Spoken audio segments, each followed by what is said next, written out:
How's camp been? Oh, it's been great, Yeah, been fucking fantastic. I started about 2 or 3, didn't I? And then there was a couple of pull-outs and stuff like that. So Yeah. I've had a really good camp. I'm just looking forward to getting in there next week now. Yes, since you've had your own gym and that, would you say that you've worked a lot harder with it just being there for you? Yeah, I mean, I'd probably say like I've designed the perfect gym that suits me. So fucking like. Yeah, of course it makes it easier. But yeah, it's just the people around us as well. Got really good people in the gym as well. Yeah, I've seen you've got a couple of bare knuckle lads now in the gym, haven't you? Yeah, it's fucking great. Obviously got a couple of lads fighting from the gym there. Now had Luke Beamish, he fought on the Prospect show. Brian Crichton also fought on the Prospect show. Luke was an absolute war. It was fantastic. Brian was in a tough fight as well. It's just great fights. Both of them, they were both fucking min fights. Yeah, both absolutely fucking went to war. So can't ask for much more, really. Like, have you been sparring with Idris Virgo? I have, yeah. Yeah, that'll be some good sparring, won't it? Because he's good, Idris. Yeah, he's good. I believe. Obviously, he fights on the the influencer scene now, is it called, or Misfits, whatever. He was a pro though before. He was a pro before that, yeah. So he's I think he was undefeated pro before that. He's got quite a good boxing IQ.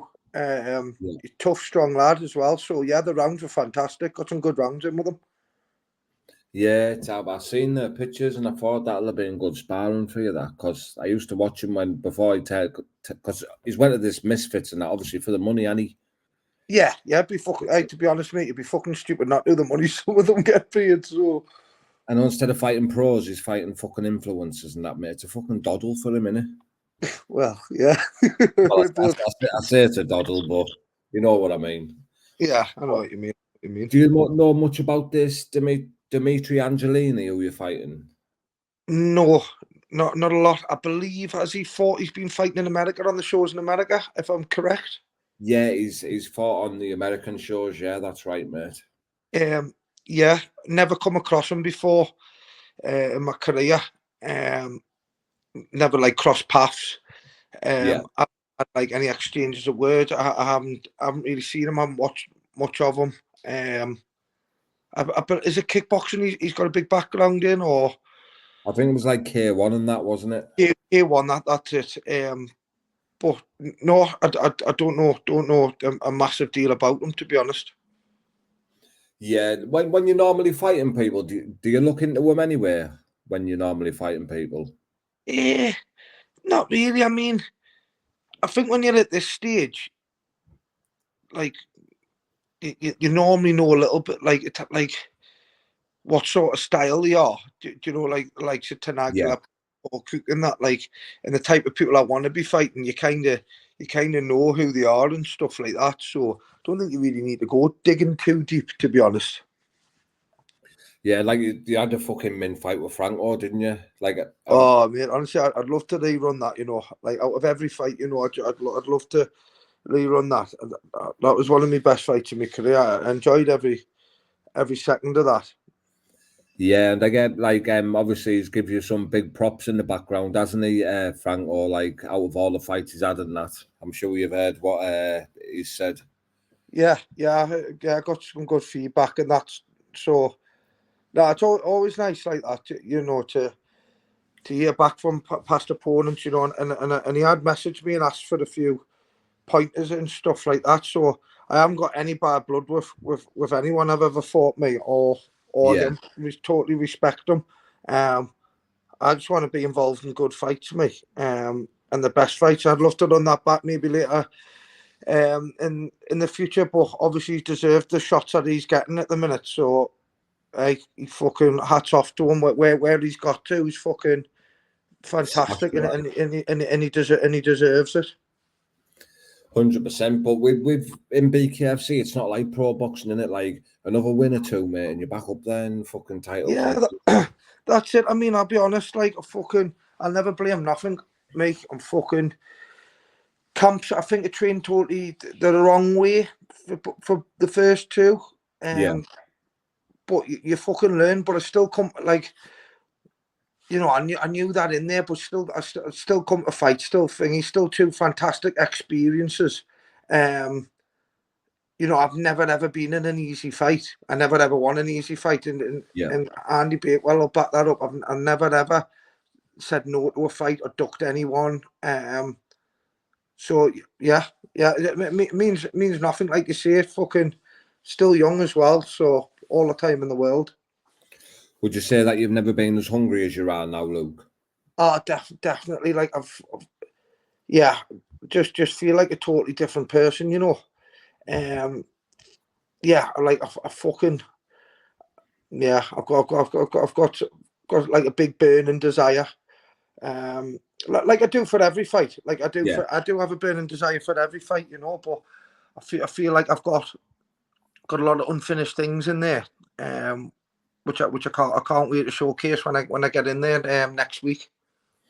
Yeah, it's everything that comes with it now with the BKFC as well, and obviously with McGregor and that involved. You only need one good knockout in it to go like viral or to get like knockout of the night and him sharing it to his page, and like that can literally turn someone into a star overnight, can't it? Yeah, that's it. I mean, like, make no bones about it. Like, you know, I started doing the bare knuckle like years ago when I was 19. 19. I had my first one. I went back to glove boxing, and that was when it was in like a little warehouse sort of thing. And then for pennies, by the way, do you know what I mean? And then you go and look now, like, and it's life changing. Like, it's actually life changing. And it's just fucking great, isn't it? Like to be a part of it now, like the sport, and watch it where it's got to, and you know the opportunities that's on the line there to change yourself and your family's lives is just unbelievable. Yeah, 100%, mate. And even with it being on like Sky and that now, that's even a big thing for the UK, isn't it? Yeah, definitely, just big platforms, isn't it? And I think it deserves it, to be honest. There's obviously politics around it and stuff like that, but less so in there. You see a lot more 50-50 fights. I do believe the promoters try and make the fights that people want to see. I think that's why the sports the sport's grown so much that every card it's exciting. Even that prospect show up in Newcastle, probably for me, probably, you know, I've been quite a few BKFC shows now, and I've watched quite a lot. And for me, I think that was probably one of the best put together cards of 50-50 fights that I've seen since BKFC UK started. Oh, mate, it was fucking unbelievable, mate. It was every fucking fight, wasn't it, bro? That was fight of the night. That was fight of the night.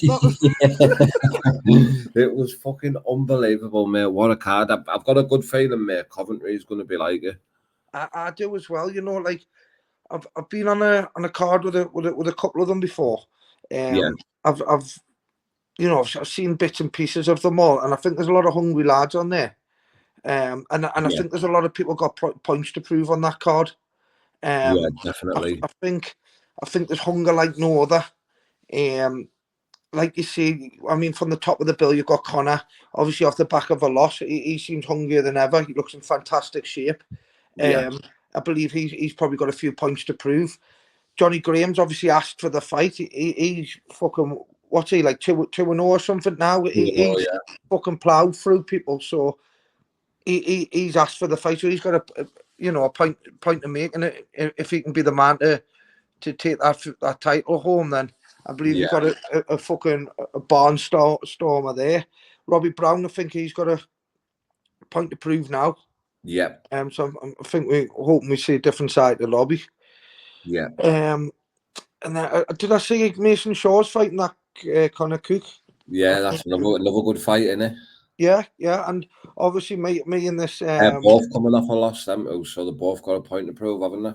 Yeah, that's it. And then obviously me and Angelini. I mean, you know, make no bones about it. Obviously, I have heard his game. The lad of mate, and my division. I'm quite lucky. Like, it's quite a competitive division, I think, and it's quite a good division to be in the mix at the top at, because there's some fucking great fights to be made.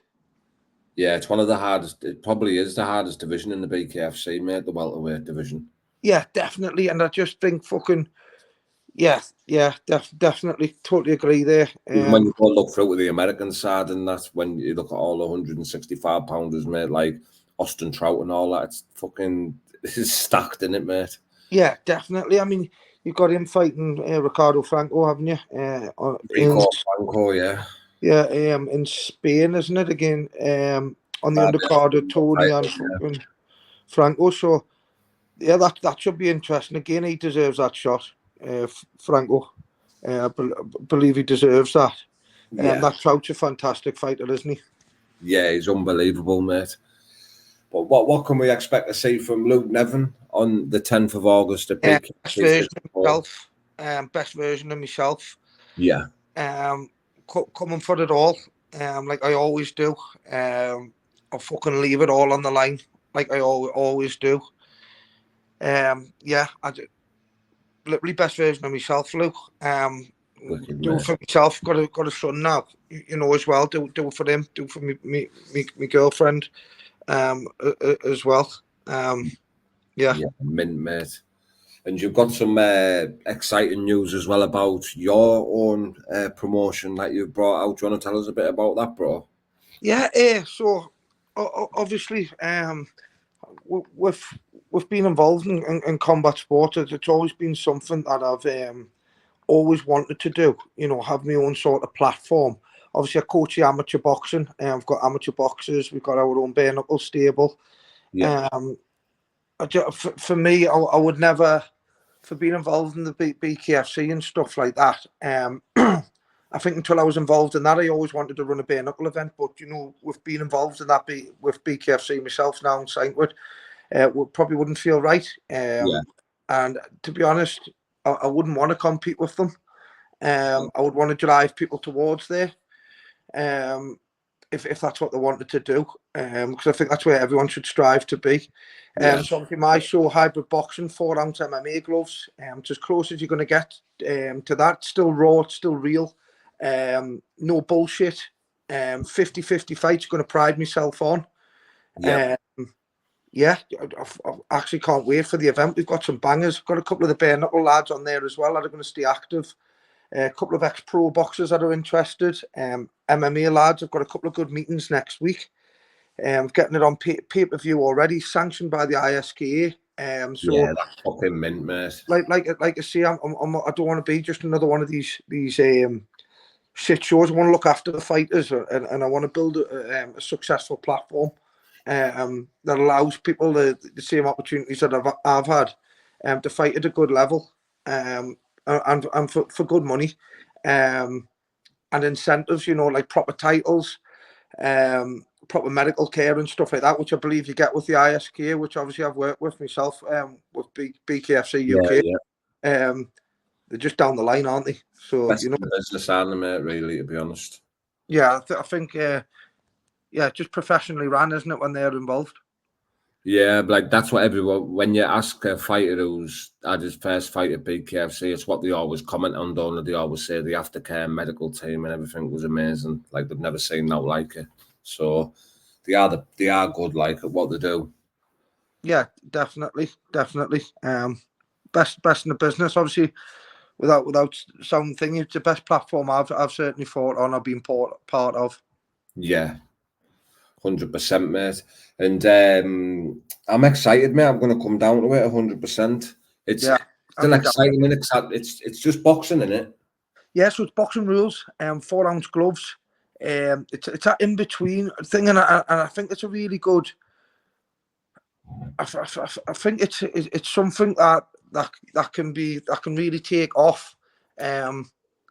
But also like a sport that is close to the bare knuckle, and it's raw and real. The smaller gloves, I think everyone likes the idea of that, don't they? And I think everyone wants to try it. Not everyone's going to try bare knuckle, but I think a lot of people might sway towards it. 100%, mate, 100%. And obviously, as the bigger the event grows, the bigger the names that'll come over with it as well, isn't it? Yeah, definitely. Be lovely to be in the arenas. you know, this time next year or the year after. That's certainly what we're striving for anyway. Yeah, well, it can fucking happen, mate. It can happen. Other people can do it, so why can't you, brother? That's it, mate, and it's all going to start somewhere, lad. Good on, boy! But before we wrap it up, brother, is there any sponsors or shout-outs, anything like that you want to give a big up to, bro? Yeah, I'd just like to say, listen, I've got 3 sponsors that constantly support me outside my career and inside my camps financially. I never have to pay for anything. They support me. Ron McKay at PSW Integrity, Sean Hearn at Hearn and Sons. Them two absolutely, you know, they support me like no other. And Gary Middleton at Dunstan Caravans as well. Yeah, they all massively help me out so much. And they're loyal. Everyone that buys tickets and supports me, overwhelmed again. You know, I don't ever really fight me at home, and I still always, you know, manage to have a cracking support there. So that means more than anything. And people that watch back home, and just the likes of my family and stuff like that, you know, and people at the gym, my girlfriend, fucking hell, I must put her through absolute torture. Because I've got quite a few fucking personalities sometimes when I'm in camps. So I do apologise that, but now she does everything for me as well, like cooking my meal preps. And yeah, Peak Performance at Liverpool as well, who do me conditioning.